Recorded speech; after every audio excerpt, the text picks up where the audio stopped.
programa de hoy, cada vez más certezas sobre una próxima visita del Papa Francisco a Ucrania. El sacerdote y médico Augusto Meloni analiza la insistencia del presidente Biden en la agenda del aborto en Estados Unidos. Además, las diócesis en Argentina ya retoman sus actividades pastorales en forma presencial. Hola amigos, qué gusto estar en este nuevo inicio de semana con ustedes. Bienvenidos a EWTN Noticias. Yo soy Natalie Paredes. Soy Eddie Rodríguez Morel, gracias por acompañarnos. Iniciamos el programa desde Roma. Ahí este lunes el Papa Francisco animó a los jóvenes participantes en la Conferencia Europea de Juventud a hacer ruido y a luchar para que su voz se escuche y opinar sobre su futuro. El evento inicia hoy en Praga, organizado por la Unión Europea. En Roma está nuestra corresponsal Almudena Martínez Bordiú, que nos cuenta más sobre las actividades del Papa Francisco. Saludos desde Roma. Monseñor Paul Richard Gallagher, secretario del Vaticano para las relaciones con los Estados, afirmó que el Papa Francisco podría visitar Kiev, la capital de Ucrania, en el mes de agosto. Durante una entrevista, el arzobispo aseguró que el Papa está muy convencido de que se podría realizar esta visita y aseguró que podría tener resultados positivos. Además, aclaró que el Papa ya dijo que irá a Ucrania y que siempre ha mostrado disponibilidad para viajar y visitar Moscú. A la pregunta sobre si la visita al país en guerra podría darse en agosto, el secretario del Vaticano para las relaciones con los Estados dijo que es algo posible y explicó que depende del resultado del viaje a Canadá del Santo Padre. El Papa Francisco, que desde hace unos meses tiene un problema de salud en la rodilla, realizará un viaje apostólico a Canadá de una semana, desde el 24 al 30 de julio, en el que tendrán un rol destacado los pueblos indígenas del país norteamericano. El Papa Francisco exhortó a los líderes del gobierno de Sri Lanka, país afectado por una grave crisis social y económica, no ignorar el grito de los pobres. En el marco de las multitudinarias protestas que han tenido lugar en el país asiático, el Santo Padre aseguró unirse al dolor del pueblo de Sri Lanka, que sigue sufriendo los efectos de la inestabilidad política y económica. Estas fueron sus palabras al concluir la oración mariana del Ángelus ayer domingo en la Plaza de San Pedro en el Vaticano. Además, dijo que junto a los obispos del país renuevo mi llamado a la paz e imploro a quienes tienen la autoridad que no ignoren el grito de los pobres ni las necesidades de la gente. Cabe destacar que ayer domingo 10 de julio el presidente de Sri Lanka, Gotabaya Rajapaksa, anunció que dejará el cargo esta semana, tras meses de protestas en el país a raíz de la grave crisis económica en la nación de más de 20 millones de habitantes, en su mayoría budistas. Antes del rezo del Ángelus, el Papa Francisco meditó sobre la parábola del buen samaritano y propuso una breve oración para aprender a ser compasivo como él, especialmente con los que sufren y los más necesitados. Desde el balcón del Palacio Apostólico del Vaticano y ante miles de fieles en la Plaza de San Pedro, el Santo Padre recordó que en la parábola un samaritano se detiene ante un hombre que fue asaltado y golpeado, y que antes había sido ignorado por un sacerdote y un levita. Este pasaje del Evangelio, resaltó el Papa Francisco, nos enseña a seguir a Jesús, porque seguirlo nos enseña a tener compasión, a acogernos unos a otros, sobre todo a quien sufre, al necesitado. Es intervenir como el samaritano, no irse sino quedarse.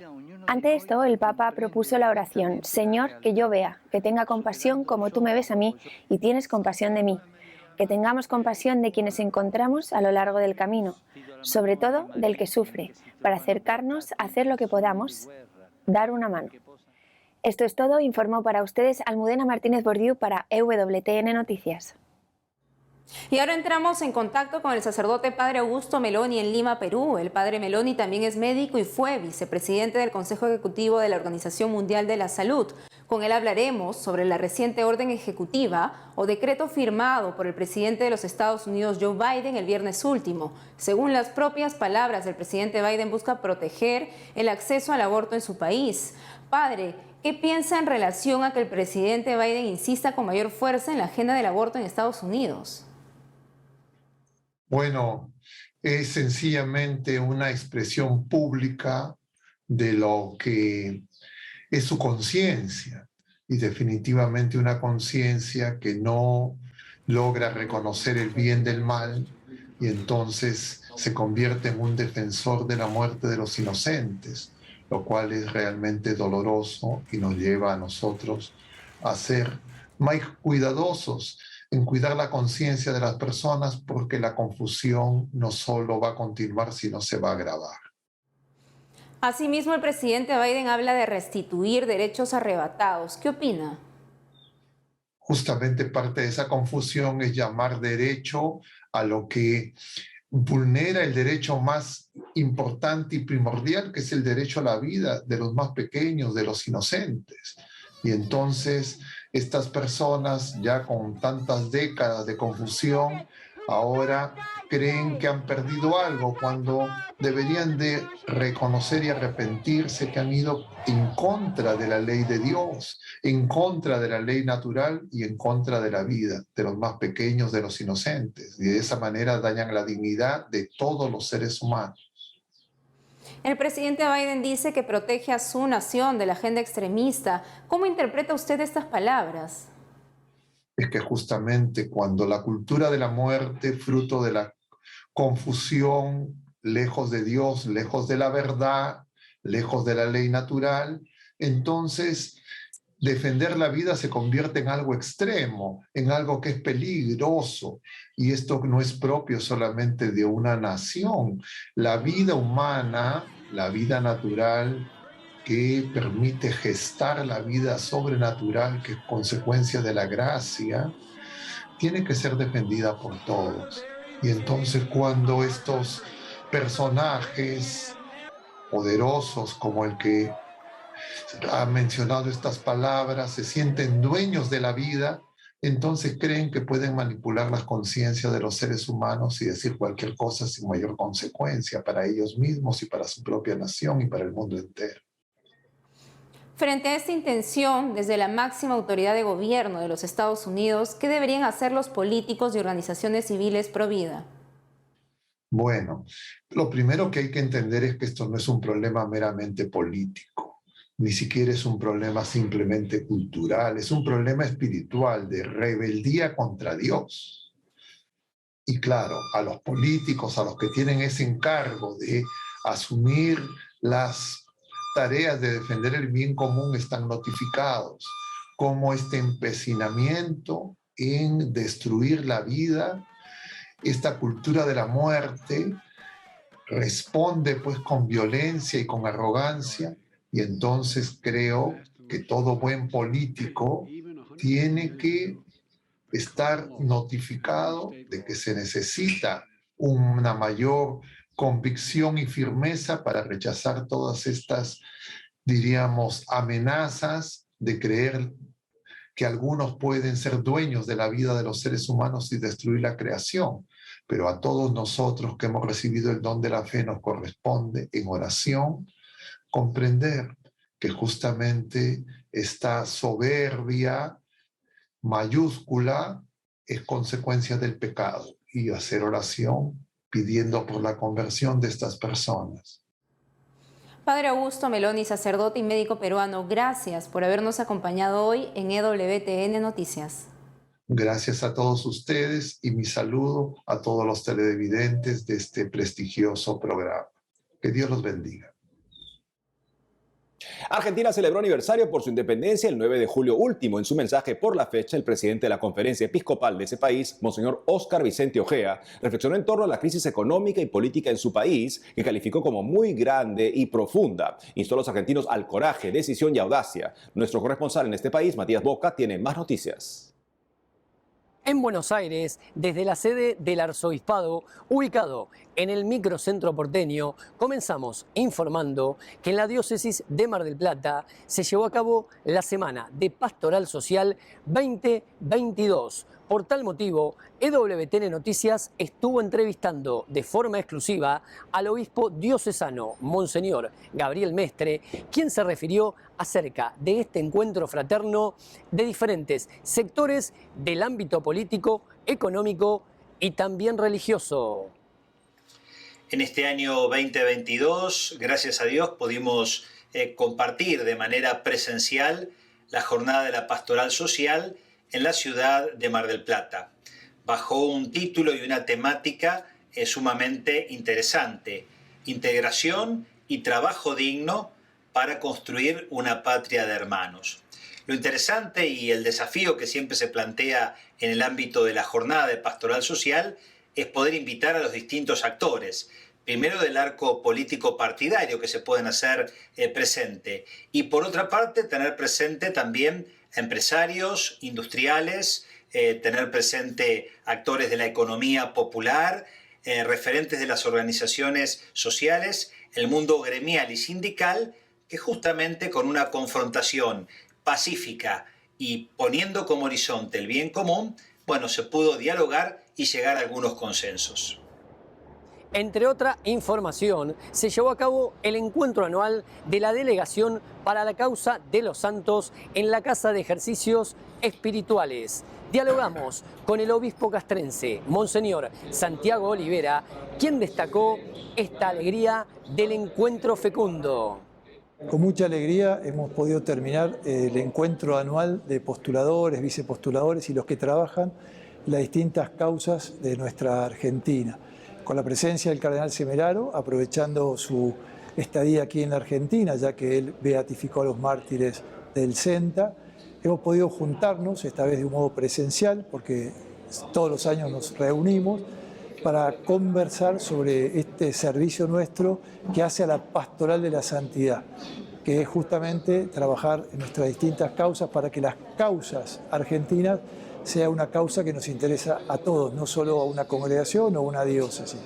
Ha sido muy rico, si nos invita como postuladores a poner nuestra mirada en la difusión de la vida, en la búsqueda de que esta figura sea conocida y fundamentalmente que en todos avivemos la llamada a la santidad, porque esta es la clave. Santos no son de un modo extraordinario y lejanos a nosotros, no son genios, sino que son hombres y mujeres como nosotros que han respondido a la vocación universal, tal como nos recuerda el Concilio Vaticano II, a la santidad. Para finalizar, en la provincia de La Rioja se llevó a cabo la tradicional fiesta de invierno en honor de San Nicolás de Bari.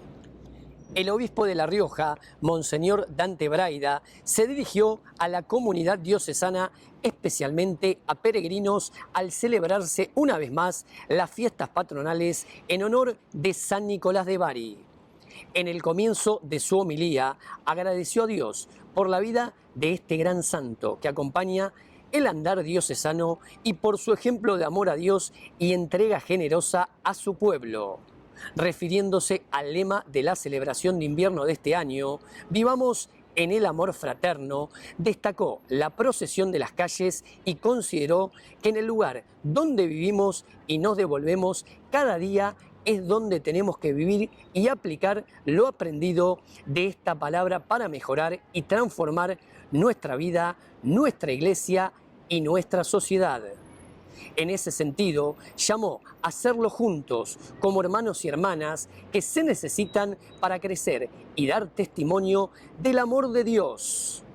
Finalmente, animó a vivir plenamente la vida, a entregar lo mejor de cada uno en la búsqueda de soluciones. Y tomando el ejemplo de los mártires riojanos, exhortó a la entrega generosa de la propia vida en busca de la paz. En Buenos Aires, Matías Boca, EWTN Noticias. Ahora hacemos una breve pausa, pero al volver, un joven diácono colombiano logra su ordenación sacerdotal luego de superar en forma milagrosa graves dolencias. Además, en plena Santa Misa, equipo campeón de fútbol en Costa Rica ofrece su título a Nuestra Señora de los Ángeles. Ya volvemos con más información con Enfoque Católico.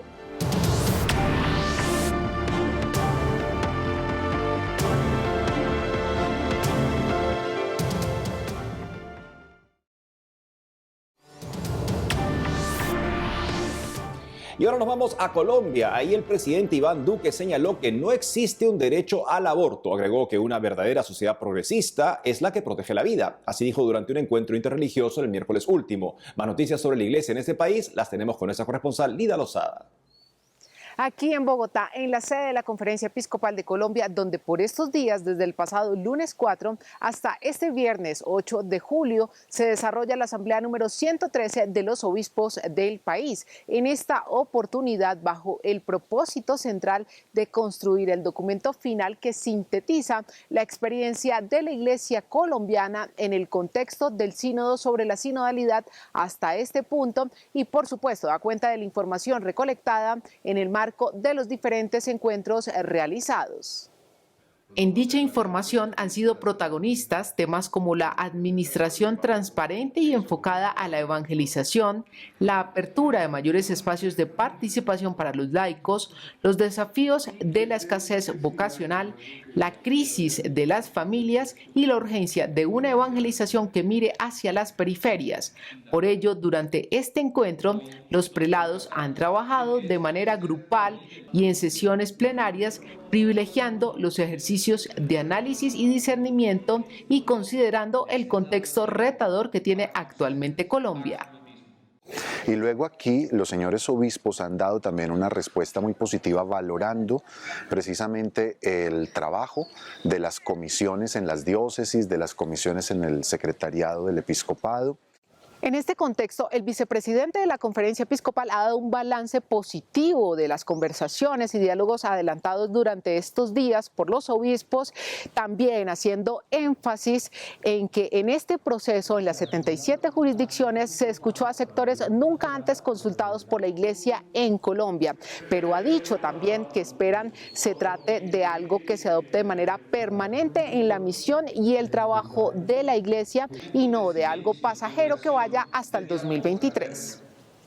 Sentimos que la Iglesia colombiana está mostrando una docilidad particular al Espíritu y que a partir de este ejercicio y de esta conferencia seguiremos ahondando en esta dimensión de la sinodalidad que nos trasciende y que nos exige una respuesta porque el Espíritu Santo sentimos que nos está llamando a una renovación evidente.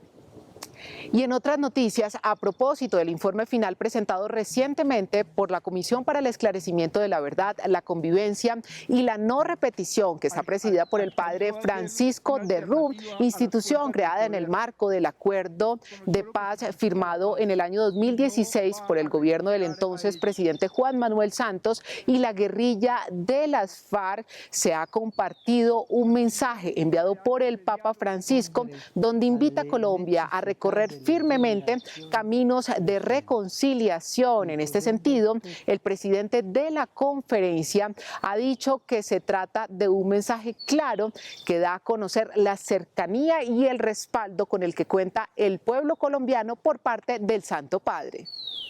Él desde el 2017 cuando vino nos dijo que nos moviéramos por caminos de reconciliación y de paz. Fue formidable ese encuentro allá en Villavicencio y él con este comunicado al padre Francisco de Rú y a los integrantes de la Comisión de la Verdad los está respaldando y está apoyando a todo el pueblo colombiano, no solamente a los comisionados y al padre Francisco de Rú, sino a hombres y mujeres de todas las regiones de nuestro país que estamos llamados a trabajar por la reconciliación con la fuerza del Evangelio. Desde Colombia, Lida Lozada, EWTN Noticias. Gracias, Lida. Ahora la información es sobre un colombiano en particular. Se trata de recién ordenado sacerdote Padre Carlos Ángel Martínez de la Congregación de los Legionarios de Cristo. Un grave mal a la columna estuvo a punto de dejarlo paralizado y el coronavirus casi acaba con su vida. Los milagros actuaron sobre el joven presbítero. El movimiento eclesial internacional Regnum Christi compila esta emocionante historia desarrollada en México en el siguiente video.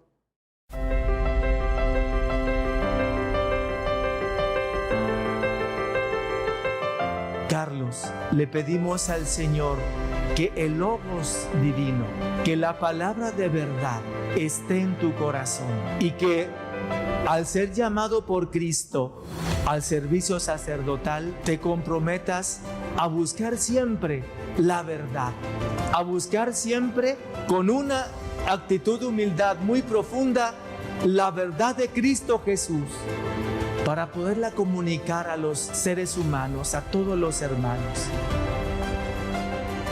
Es un gran asombro, una gran admiración del amor de Dios hacia uno, hacia la iglesia, de conferirle un nuevo sacerdote. Una gran paz, una gran confianza en esa gracia que es capaz de transformarte desde lo más íntimo y darte pues todos esos dones que necesitas para servir a Dios y para entregarnos a esa misión que Él pone en mis manos.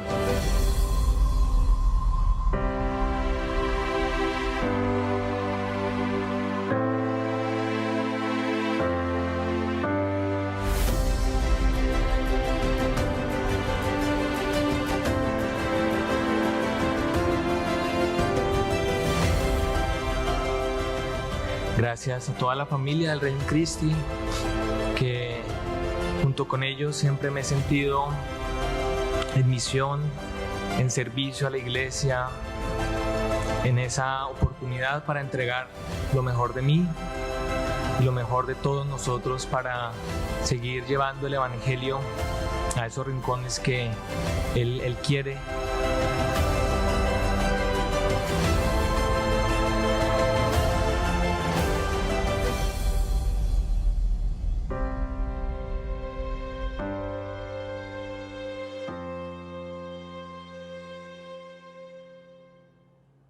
A tono con lo anunciado por Disney en junio de que a finales del 2022 la mitad de los personajes de sus películas de animación serían LGTBQ, la compañía estadounidense presentará en septiembre un cómic del personaje gay de Spider-Man. Además, en noviembre exhibirán una película animada sobre un romance adolescente homosexual.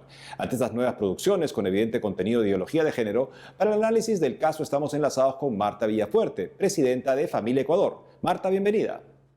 Muchísimas gracias, Eddie. Un saludo para todos.